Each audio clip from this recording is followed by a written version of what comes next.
The morning sun had just begun to rise over the quiet little town, casting a soft golden glow on the streets that were still waking up. Inside a small house at the end of Maple Street, 8-year-old Emma sat by the window, her chin resting on her hands as she watched the empty road. She had been waiting for this day for months, counting every sunrise, every sunset, every letter from overseas. Her father, a soldier who had been deployed far away, was finally coming home. The thought of seeing him again filled her heart with excitement, but also a strange nervousness. She wondered if he had changed, if he would still laugh the same way, if he would still lift her up into the air like he used to.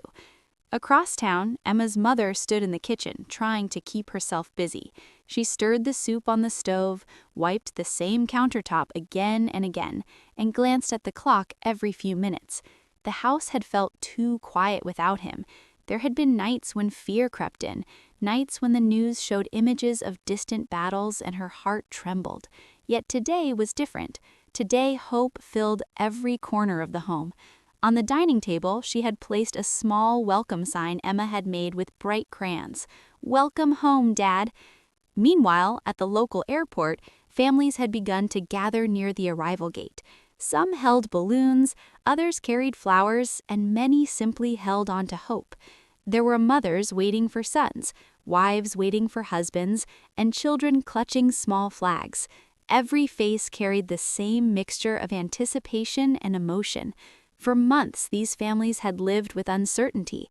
They had celebrated birthdays through video calls and shared love through handwritten letters.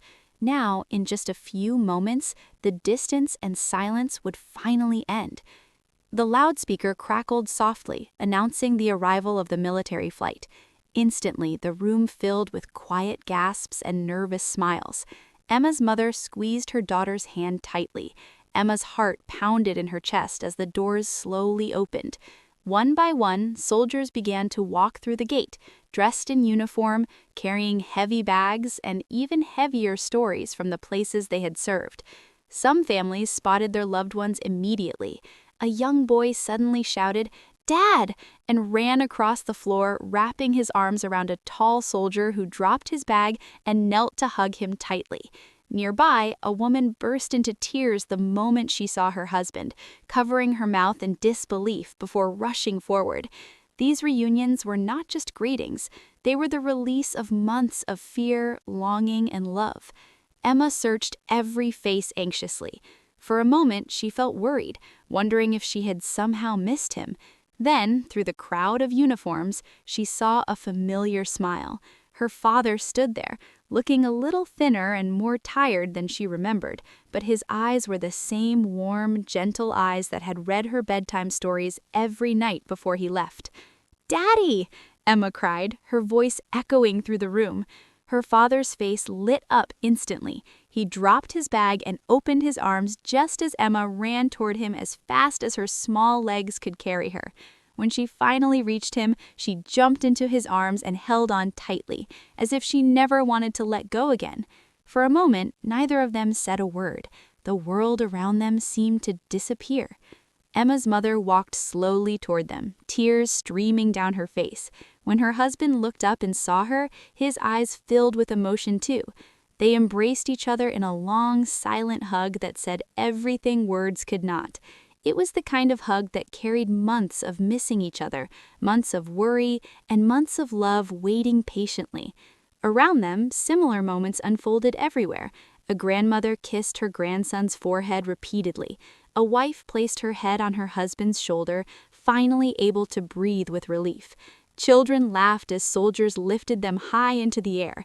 The airport, once quiet and ordinary, had become a place filled with powerful emotion. Joy, gratitude, relief, and love. For the soldiers, coming home meant more than returning to familiar streets and houses. It meant returning to the people who had waited faithfully for them. It meant hearing the laughter of their children again, sharing dinner at the family table, and sleeping peacefully in their own beds.